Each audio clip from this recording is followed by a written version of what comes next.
প্রিয় বাংলাদেশ, দেখে নাও এক হাদি আবার সকল রাজনৈতিক দলকে এক জায়গায়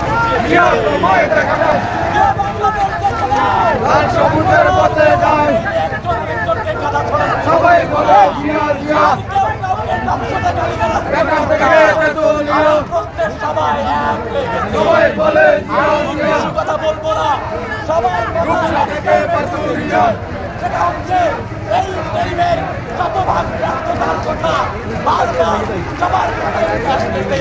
আমি শুধু একটা কথাই বলি, স্বরাষ্ট্র উপদেষ্টা, আপনি 50 লক্ষ টাকা পুরস্কার ঘোষণা করলেন আসামি ধরার জন্য। আমি রাজশাহী বিশ্ববিদ্যালয় কেন্দ্রীয়